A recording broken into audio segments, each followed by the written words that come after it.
चलो ध्यान दो। तो हम लोग आज कौन सा चैप्टर स्टार्ट करेंगे? आज हम लोग स्टार्ट करेंगे चैप्टर नंबर 3, एनसीईआरटी के चैप्टर नंबर 3। इसको स्टार्ट करेंगे, इसको समझने का प्रयास करेंगे कि इसमें क्या बातें हैं, क्या बातें नहीं हैं। चैप्टर नंबर 3 में आपको मेनली पढ़ना क्या है? तो चैप्टर नंबर 3 में आप देखेंगे कि उसमें पढ़ेंगे आप पोजीशन के बारे में, पाथ के बारे में आप जानिएगा, लेंथ के बारे में जाइएगा और डिस्प्लेसमेंट के बारे में जानिएगा। इसके बाद आप average velocity, average speed, instantaneous velocity and instantaneous speed, acceleration, kinematic equation and uniformly accelerated motion पढ़ेंगे और रिलेटिव वेलोसिटी के बारे में हम लोग पढ़ेंगे इस चैप्टर नंबर 3 में। एक्चुअली चैप्टर नंबर 3 को शुरुआत करने से पहले आप कुछ टर्म्स है, उस टर्म्स को आप जानिए। आप ये फिजिक्स में आप देखेंगे कि कोई ऑब्जेक्ट है, कोई ऑब्जेक्ट ए है। इस ऑब्जेक्ट पर हम कहीं से कोई फोर्स लगा रहे हैं, फोर्स अप्लाई कर रहे हैं। इस पर हम क्या कर रहे हैं? फोर्स अप्लाई कर रहे हैं। जब इसका फोर्स हम इस पर अप्लाई करें तो इस ऑब्जेक्ट का पोजीशन में क्या हो रहा है? चेंज हो रहा है, होगा कि नहीं? जैसे मान लो ए पोजीशन पर था, ये ऑब्जेक्ट ए है, ये पोजीशन ओ, सॉरी ये ऑब्जेक्ट ओ है, इस ए पोजीशन पर अभी है। जैसे ही हम इस पर फोर्स अप्लाई कर दिए, क्या फोर्स अप्लाई कर दिए, तो अब ये जो है कहाँ पर चला गया? पॉइंट बी पर चला गया। ये ऑब्जेक्ट जो है अब ये कहाँ पर आ गया? पॉइंट बी के पास आ गया। तो ऑब्जेक्ट जो है वो फोर्स अप्लाई करने से इसका पोजीशन में क्या हो गया? आप बोलेंगे कि सर इसके पोजीशन में चेंज आ गया। पोजीशन क्या हो गया? चेंज आ गया। एक कंडीशन और देखेंगे। ये क्या कंडीशन कर रहा है कि मान लो यही ऑब्जेक्ट है, इस पर हम इक्वली फोर्स अप्लाई कर रहे हैं ऑल डायरेक्शन से। ये फोर्स इधर से भी F1, इधर से भी फोर्स, इधर से मान लो F2 फोर्स अप्लाई कर रहे हैं, इधर से F3 फोर्स अप्लाई कर रहे हैं और इधर से आप F4 फोर्स अप्लाई कर रहे हैं। और यहाँ पर क्या देखेंगे कि F1 बराबर F2 is equal to F3 is equal to F4। तो इसमें आप क्या देख रहे हैं कि ये जो है ऑब्जेक्ट अपना पोजीशन जो है, पोजीशन डज नॉट चेंज।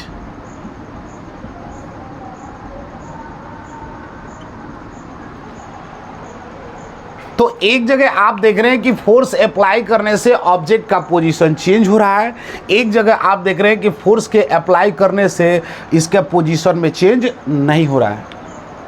तो फिजिक्स का वो ब्रांच जो क्या करता हो? डील करता हो इसके पोजीशन के चेंज में, इसके वेलोसिटी के चेंज में, उसी को हम लोग क्या बोलते हैं? इस ब्रांच को हम लोग बोलते हैं मैकेनिक्स। क्या बोलेंगे? मैकेनिक्स। ये बात आप समझ में आया कि नहीं? इसको हम बोलेंगे मैकेनिक्स। और इस मैकेनिक्स को, यानी हम इस मैकेनिक्स के अंदर में हम क्या देखते हैं? इस मैकेनिक्स के अंदर हम लोग पढ़ते हैं नॉलेज ऑफ मोशन के बारे में। इसको आप लिख लें। इसको हम लोग क्या बोलते हैं? आप बताएंगे कि सर हम लोग इसको क्या बोलते हैं? मैकेनिक्स बोलते हैं, मैकेनिक्स। और इस मैकेनिक्स के अंदर हम लोग क्या स्टडी करते हैं? इस मैकेनिक्स के अंदर हम लोग स्टडी करते हैं नॉलेज ऑफ मोशन।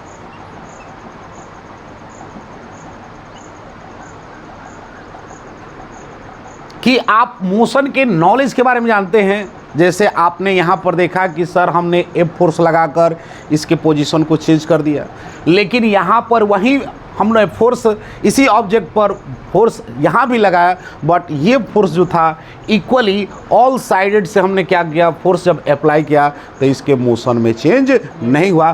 तो फिजिक्स का वो ब्रांच जो मोशन के बारे में हमको बताता है उसको क्या बोलते हैं, मैकेनिक्स बोलते हैं। और इस मैकेनिक्स को शुरुआत में अरिस्टोटल वगैरह एंशिएंट टाइम में इस मैकेनिक्स को स्टार्ट करने का प्रयास किया था। बट मॉडर्न टाइम में आपने नाम सुना होगा गैलीलियो गैलीली। इसके बाद आपने और नाम सुना होगा कि आपके हैगन, जॉन कैपलर, और आपके सबसे मोस्ट इम्पोर्टेंट पर्सन जो इस मैकेनिक्स को डेवलप करने में अपना कंट्रीब्यूशंस दिया वो थे आइजैक न्यूटन। इसलिए इसको हम लोग न्यूटोनियन फिजिक्स भी बोलते हैं इसको, ठीक है। सबसे ज़्यादा इन्होंने कंट्रीब्यूशंस किया था। आप इस पे पढ़ेंगे कि न्यूटन के 3 लॉस। फर्स्ट लॉ क्या कहता है कि कोई ऑब्जेक्ट अगर रेस्ट में है तो रेस्ट में ही रहेगा, अगर कोई मोशन में है, कोई ऑब्जेक्ट मोशन में है तो मोशन में ही होगा, अनटिल एंड अनलेस उस पर हम कोई एक्सटर्नल फोर्स अप्लाई ना करें। इतनी बात आपको समझ में आ रही नहीं? तो आप उसको पढ़ेंगे, हम लोग डिटेल्स पे पढ़ेंगे। और उसी बात को, ये न्यूटन के फर्स्ट लॉ के बात को गैलीलियो पहले ही कह चुके थे इनर्शिया के फॉर्म में। Inertia in rest, inertia in motion. वो कह रहा है कि तब तक हम मोशन में रहेंगे जब तक कि कोई हम पर बाहर से एक्सटर्नल कोई फोर्स अप्लाई ना करे। और रेस्ट में कह रहा है कि बॉडी तब तक रेस्ट रहेगी जब तक से उस पर कोई एक्सटर्नल फोर्स अप्लाई ना हो। फिर आप पढ़े होंगे कि second law of motion. Second law of motion में आप क्या पढ़े थे? मोमेंटम के बारे में पढ़े थे। वहाँ से हमने फोर्स को डिराइव किया था क्लास 9-10 में। ये सारी चीज़ें आपने पढ़े होंगे। और इसके बाद थर्ड लॉ, न्यूटन का थर्ड लॉ क्या बोलता है? Action is equal to reaction. तो इसमें सबसे ज़्यादा, इस ब्रांच के अंदर सबसे ज़्यादा अगर किसी ने कंट्रीब्यूशंस किया तो आइजैक न्यूटन ने। इसलिए हम लोग इनको न्यूटोनियन फिजिक्स भी बोलते हैं। इसको 2 पार्ट में डिवाइड किया जाता है, एक क्लासिकल मैकेनिक्स और दूसरा आप देखेंगे आप एक होता क्वांटम मैकेनिक्स होता है। तो चैप्टर इसमें आपको 11th में आपको क्लासिकल फिजिक्स में के बारे में ही पढ़ना है। जैसे आप पढ़ेंगे न्यूटन्स लॉ के बारे में पढ़ेंगे आप, इसके बाद आप पढ़ेंगे फोर्स ऑफ ग्रेविटी वगैरह। इन सब के बारे में हम लोग क्या करेंगे, डिटेल्स में पढ़ेंगे। जो क्वांटम फिजिक्स है वो आप 12th क्लास में पढ़ते हैं, ठीक है। उसमें एटम के बिहेवियर, ये सारी चीज़ों को हम लोग उसके अंदर पढ़ते हैं, आते हैं। अब इसको मैकेनिक्स को हम लोग 3 पार्ट में इसको क्लासिफाई किए हुए हैं। एक हम लोग देखते हैं काइनेमेटिक्स, ठीक है। क्या है जी? काइनेमेटिक्स।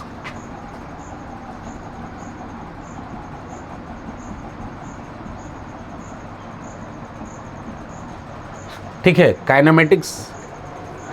काइनेमेटिक्स में एक्चुअली हम लोग क्या पढ़ते हैं? काइनेमेटिक्स के अंदर हम लोग पढ़ते हैं कि moment in term of the position, velocity and acceleration. Object के अंदर ध्यान देंगे आप, ऑब्जेक्ट में किस तरह का मोमेंट हो रहा है, उस मोमेंट की वजह से उसमें एक्सेलरेशन आ रहा है, उसके वेलोसिटी उसके अंदर आ रहा है, स्पीड आ रहा है। इन सब के बारे में हम लोग काइनेमेटिक्स के अंदर पढ़ते हैं, ठीक है। इन सब बातों को लेकर हम लोग किस में पढ़ते हैं? काइनेमेटिक्स के अंदर पढ़ते हैं। इसमें एक चीज़ हम लोग नहीं कंसीडर करते हैं कि ये जो काइनेमेटिक्स यानी जो मूवमेंट आ रहा है, उस मूवमेंट जो मूवमेंट आ रहा है उस मूवमेंट का रीजन क्या है, उसके बारे में हम लोग इसमें नहीं पढ़ते हैं। इतनी बात आपको समझ में आएगी नहीं कि काइनेमेटिक्स के अंदर हम लोग केवल क्या पढ़ते हैं कि उसका डिस्प्लेसमेंट हुआ है, उसमें डिस्टेंस ट्रैवल किया है, उसमें वेलोसिटी आया है, उसमें एक्सेलरेशन आया है, उसके बारे में हम लोग पढ़ते हैं। बट वो किस रीजन से आया है इसके बारे में हम लोग इसके अंदर नहीं पढ़ते हैं। यानी आप कह सकते हैं काइनेमेटिक्स के अंदर कि the study of relationship between the velocity, time, distance, acceleration, directions and direction, इसके बारे में जो हम लोग स्टडी करते हैं वो किसके अंदर आप पढ़ते हैं? तो आप पढ़ते हैं काइनेमेटिक्स के अंदर पढ़ते हैं। ये बात समझ में आई ना? तो क्या आप लिख सकते हैं द स्टडी ऑफ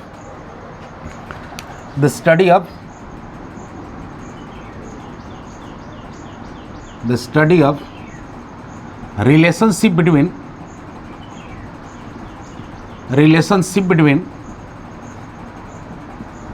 क्या बताएंगे आप? वेलोसिटी, एक्सेलरेशन, टाइम, डायरेक्शन,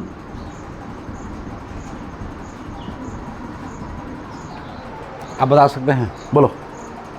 कि हम लोग ये जो अभी मैकेनिक्स बताए, मैकेनिक्स में हम लोग क्या पढ़ते हैं? नॉलेज ऑफ मोशंस के बारे में पढ़ते हैं। इसको हम लोग 3 पार्ट में कैटेगराइज करके पढ़ते हैं। एक पढ़ते हैं काइनेमेटिक्स। काइनेमेटिक्स के अंदर हम लोग क्या करते हैं? Study of relationship between the velocity, acceleration, time and direction के बारे में हम लोग क्या करते हैं? इनके रिलेशंस होते हैं, उसको बारे में हम लोग पढ़ते हैं। ठीक है, यहाँ लिख लो डिस्टेंस छूट गया है। डिस्टेंस या डिस्प्लेसमेंट आप कुछ भी यूज कर सकते हैं। इतनी बातें आपको समझ में आए कि नहीं? यानी आप कह सकते हैं कि अ मोमेंट, अच्छा ये भी आप देखेंगे कि इसमें जो मोमेंट्स होता है इसके अंदर 1 डायमेंशनल मोशन भी देख सकते हैं और प्रोजेक्टाइल मोशन के भी क्या करते हैं? प्रोजेक्टाइल मोशंस या ग्रेविटेशनल फोर्स, या आप ग्रेविटेशनल जो फोर्स लगता है, ग्रेविटेशन फोर्स के वजह से जो ग्रेविटेशनल मोमेंट आ रहा है उसको भी इसी के अंदर पढ़ेंगे, बट उसका कॉज क्या है उसके बारे में नहीं पढ़ेंगे। इतनी बातें समझ में आ गई? बोलो बोलो, इतनी बातें आपको समझ में आया कि नहीं? आ गया?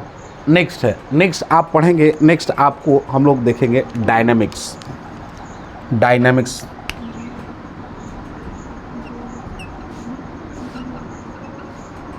या इसको हम लोग क्या बोलते हैं? इसको एक और नाम जानते हैं, या काइनेटिक्स। काइनेटिक्स, ये दोनों वर्ड आप याद रखेंगे। काइनेमेटिक्स और काइनेटिक्स दोनों अलग थिंग्स है, याद रखना। यहां पर आप क्या करते हैं? यहां पर आप क्या करते हैं कि आप कॉज देखते हैं। इसके अंदर आप कंसीडर क्या करते हैं कि कॉज क्या है? कॉज कंसीडर आप लिख सकते हैं, कंसीडर कॉज। क्यों आया, कैसे आया, उसके बारे में आप इसको पढ़ते हैं। इसमें कि जो मोशंस हुआ उस मोशन में क्या कॉज था, जो वेलोसिटी में चेंजेज आया था उसका क्या कॉजेज था, जो एक्सेलरेशन में चेंजेज आया था उसका क्या कॉज था, उन सब के बारे में आप किस में पढ़ते हैं? डायनामिक्स या काइनेटिक्स के अंदर पढ़ते हैं। इतनी बातें आप समझ में आए नहीं? यानी इसको कह सकते हैं कि study of cause of motion, starting, stopping and cause of change direction. ठीक है, इन तीनों के मतलब क्या कह सकते हो कि स्टॉप हुआ, कोई ऑब्जेक्ट स्टॉप हुआ तो कहीं ना कहीं उसका कुछ रीजन होगा, तभी तो ऑब्जेक्ट स्टॉप हुआ, अदरवाइज स्टॉप क्यों होगा? मान लो कोई कार मूव कर रहा है, कार मूविंग कर रहा है, तो कार मूविंग कर रहा है तो कार स्टॉप होगी कि नहीं होगी? तो कार स्टॉप कब हुई गई? तो जब हमने क्या कर दिया? ब्रेक्स लगाया होगा। ब्रेक्स लगाए ना, ब्रेक्स मतलब क्या किया हमने? उसके एक्सेलरेशन में चेंज कर दिया, डी एक्सेलरेट कर दिया कार को, तो क्या हो गया? वो कार रुक गई। फिर कार जब स्टार्ट हुआ तो कार का मूवमेंट हुआ, तो मूवमेंट क्या हुआ? कहीं ना कहीं उसको फोर्स लगा होगा। गाड़ी और कार और ज़्यादा स्पीड पकड़ रही है, मूवमेंट ले रही है, मतलब उसमें और ज़्यादा एक्सेलरेशन हो गया। या आप जैसे बाइक चलाते हैं, बाइक चलाते हो, आपके एक हाथ में रहता है एक्सेलरेटर होता है ना। एक्चुअली वो वहाँ पर आप करते क्या है? तो आप वहाँ पर एक्सेलरेशन बढ़ा रहे होते हैं, सॉरी वेलोसिटी चेंज कर रहे होते हैं, एक्सेलरेट करते हैं। ये बात समझ में आई कि नहीं? बाइक जब चलाते हैं तो एक हैंड में आपका एक्सेलरेटर होता है और उसमें एक्चुअली में आप करते क्या हैं? तो एक्चुअली में आप क्या करते हैं कि rate of change of velocity करते हैं। अभी मान लो 10 मीटर पर सेकेंड स्पीड से स्टार्ट किए, फिर आप गए पड़री, वहाँ थोड़ा सा रोड अच्छा मिला, वहाँ हाईवे पर गए, 20 मीटर पर सेकंड से चला रहे थे, हो सकता है हाईवे मिला, उसमें और क्या देख रहे हैं 60, 70, 80, 90 से आप चलाना स्टार्ट कर दिए। तो एक्चुअली में आप कर क्या रहे थे? तो एक्चुअली में आप क्या कर रहे थे कि वेलोसिटी को चेंज कर रहे थे। किसके थ्रू चेंज कर रहे थे? एक्सेलरेटर के थ्रू चेंज कर रहे। तो वेलोसिटी का जो चेंज हुआ वो क्या हुआ? v/t ना हुआ, वेलोसिटी बाई टाइम, और v/t आपको क्या देता है? तो एक्सेलरेशन देता है। तो हम जो ये डायनामिक्स और काइनेटिक्स में क्या पढ़ते हैं कि इसका कॉज क्या है जिसके वजह से वो चेंजेज आया हुआ है। इतनी बातें समझ में आएगी नहीं? बोलो, इतनी बात समझ में? तो हम क्या लिख सकते हैं कि study of cause of motion it's starting stopping, आप लिख सकते हैं starting stopping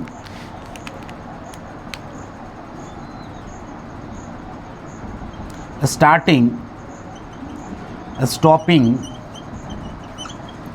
and direction change. ये क्यों हो रहा है उसके बारे में हम लोग स्टडी किसके अंदर करते हैं, डायनेमिक्स या काइनेटिक्स के अंदर हम लोग पढ़ते हैं। अब डायरेक्शन से क्या है, डायरेक्शन में कभी क्या होता है आपने देखा होगा, कोई कार आ रही है, बहुत सारे आप रील्स वगैरह या यूट्यूब वगैरह बहुत देखते हैं कि जैसे आप चीज़ें, कोई कार आ रही है एक्सीडेंटल न्यूज़ वगैरह में कि कार जो आई उसने क्या कर दिया, किसी चीज़ से टकरा कर वो स्लाइटली इधर चले गए। या फिर आप देखे हुए क्रिकेट मैच में बॉल इधर साइड से फेंकता है और उसने क्या कर दिया, केवल अपने बैट के साथ उसको डायरेक्शन दे दिया, बॉल कहीं और चला गया। ठीक है, तो उसने क्या किया, ये जो डायरेक्शन चेंज हुआ, तो ये जो डायरेक्शन जो चेंज हो रहा है वो किसके अंदर कंसीडर करेंगे, तो आप देखेंगे डायनेमिक्स या काइनेटिक्स के अंदर हम लोग पढ़ते हैं। यानी कह सकते हैं कि डायनेमिक के अंदर हम लोग क्या करते हैं कि process of changing position in motions, यानी मोशंस में जो उसके डायरेक्शन का जो चेंजेज हो रहा है, पोजीशन का जो चेंजेज हो रहा है, वो उसका कॉज क्या है, वो हम लोग किसके अंदर पढ़ते हैं, तो डायनेमिक्स या काइनेटिक्स के अंदर हम लोग पढ़ते हैं। थर्ड आपका है, थर्ड आपका हम लोग पढ़ेंगे किसके बारे में, थर्ड आप पढ़ेंगे स्टैटिक्स के बारे में। किसके बारे में, स्टैटिक्स के बारे में हम लोग पढ़ेंगे। थर्ड वाला टर्म है आपका स्टैटिक्स।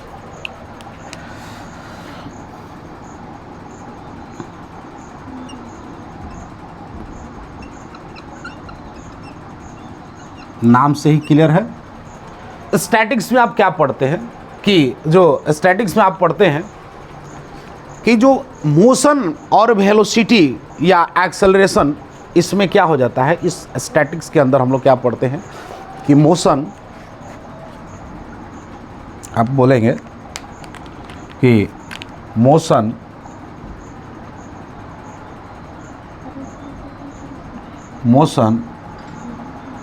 वेलोसिटी एंड एक्सेलरेशन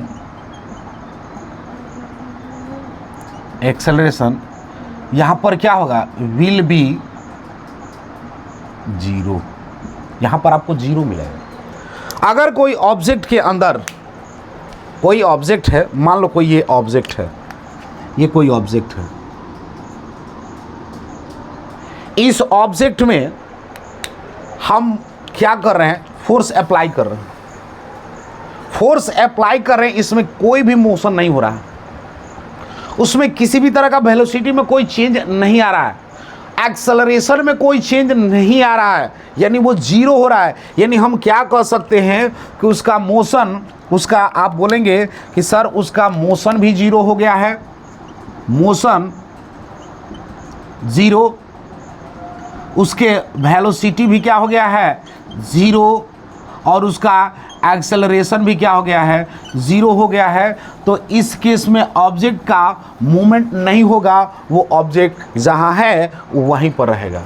और ये जो चीज़ें होती है इसको किस में हम लोग पढ़ते हैं, तो आप ये स्टैटिक्स के अंदर पढ़ेंगे। यानी इसको बोलते हैं रेस्ट, यानी study of consider when a body is not moving. इसके अंदर हम लोग क्या करते हैं कि बॉडी को हम लोग मूव नहीं करने देते हैं, बॉडी जो है इसके अंदर मूव नहीं करता है।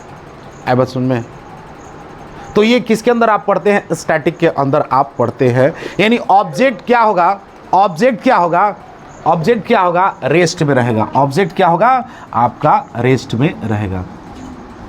ऑब्जेक्ट क्या बोलेंगे कि ऑब्जेक्ट सर, ऑब्जेक्ट जो होगा वो क्या होगा, रेस्ट।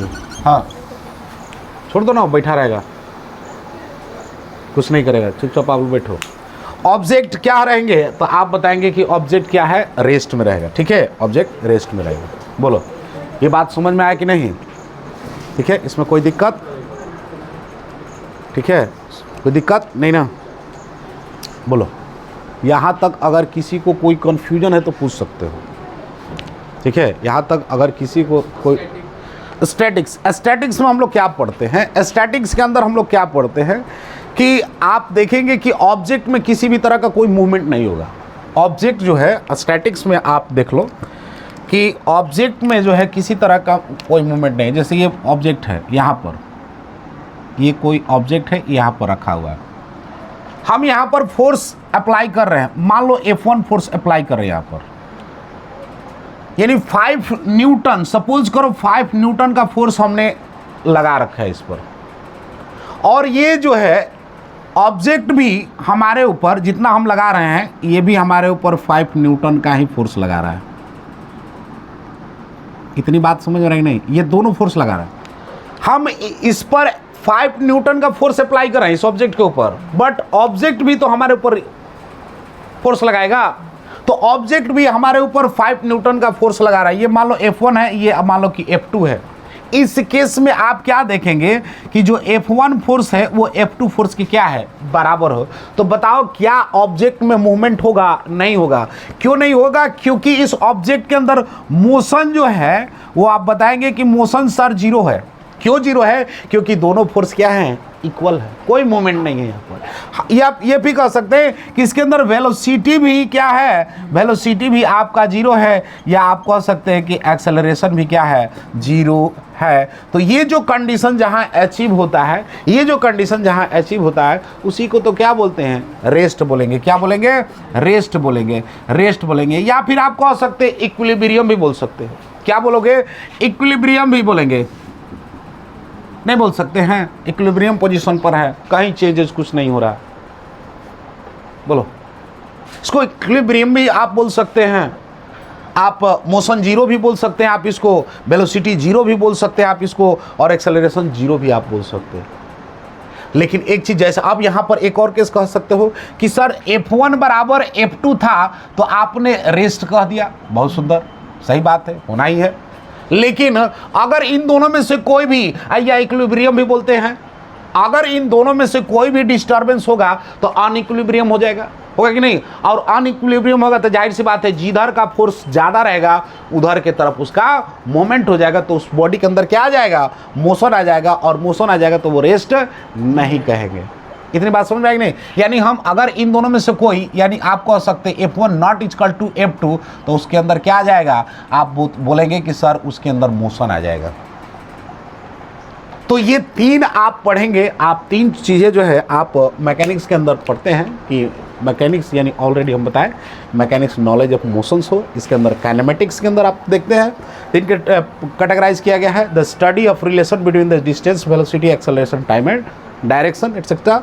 डायनेमिक्स में अंदर हम लोग क्या पढ़ते हैं, इसमें कंसीडर करते हैं, किसको कंसीडर करते हैं, कॉज को खोजते हैं कि क्या रीजन रहा जिसके वजह से ये इसके अंदर मूवमेंट आ रहा है, यानी स्टार्टिंग, स्टॉपिंग और डायरेक्शन में जो चेंजेज आ रहा है उसका क्या रीजन है, वो हम इस चैप्टर के अंदर, इस टॉपिक के अंदर हम लोग पढ़ते हैं। इसमें केवल क्या करते हैं, ओनली कंसीडर मोशन, यहाँ लिख लो कोई दिक्कत नहीं, यहाँ आप लिख लो only consider motion, only consider motion, ठीक है, कोई दिक्कत? ठीक है। अगला हम लोग का टॉपिक है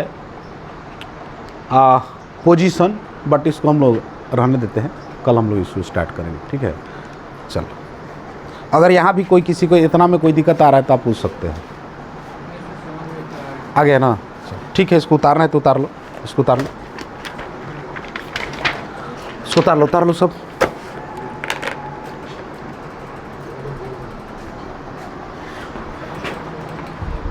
अरे हम धुआं मिला